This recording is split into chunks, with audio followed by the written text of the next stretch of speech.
Last month, the FCC gutted the net neutrality rules that protected the Internet as we know it. And as a result, the next Facebook, the next YouTube, the next Twitter will struggle to get off the ground.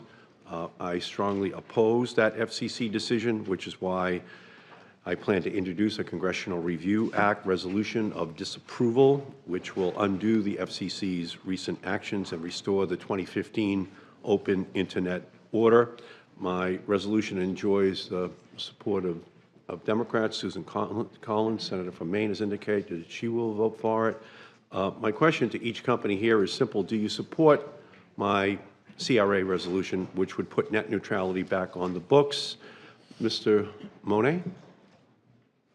Yes, sir. Thank you for your leadership on this issue. It's an important issue for our company and for our users.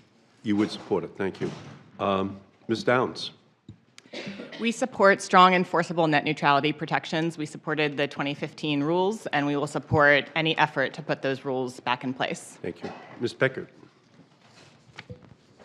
Thank you, Senator. Same answer. We will support the CRA, and we also support and will work with anybody who's interested in working to find a way to put those rules back in place. Thank you. We thank each of you. Thank you so much. Next question. Bad actors can and do use the Internet and social media to acquire weapons, including firearms. That's why in 2016, I wrote a letter to Facebook and Instagram asking why gun sales continue to take place on their sites, even after announcement of self-imposed policy changes aimed at eliminating this type of activity. I was pleased when both Facebook and Instagram announced they would prohibit individual users from buying and selling firearms on their sites. Yet recent media reports indicate that users are still able to gain access to deadly weapons on social media. Just last month, the Chicago Police Department arrested 50 people in a case involving the sale of illegal guns in Facebook groups.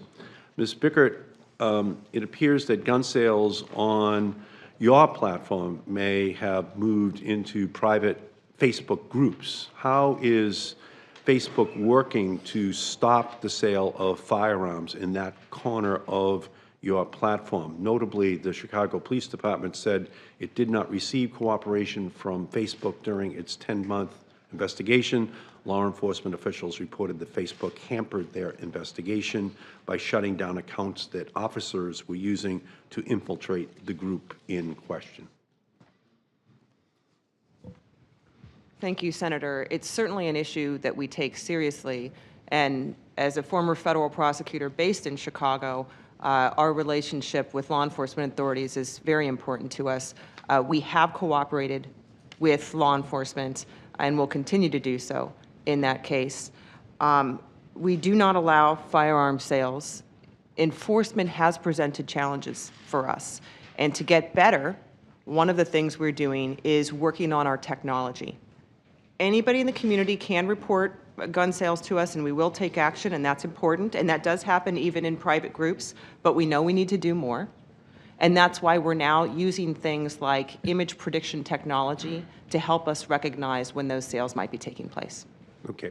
So since Instagram can turn into Instagun, you know, for someone who intends on using it for nefarious purposes, the answer that you would give to the Chicago Police Department when it said it did not receive cooperation from Facebook during its 10-month investigation is that you did cooperate, or that you have now established a policy of cooperation with the Chicago Police Department and every police department across the country?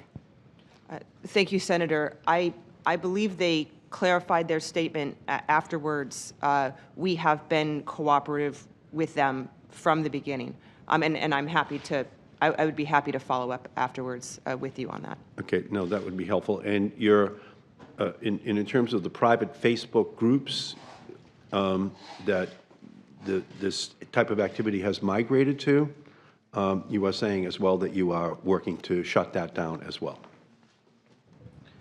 That's right, Senator. This is an area where we recognize enforcement can be challenging, and we have to be proactive in looking for solutions. So we're trying to make it easy for people to report, but also going further to look for this content. Yeah, thank you. And that's why this hearing is so important. We thank you, Mr.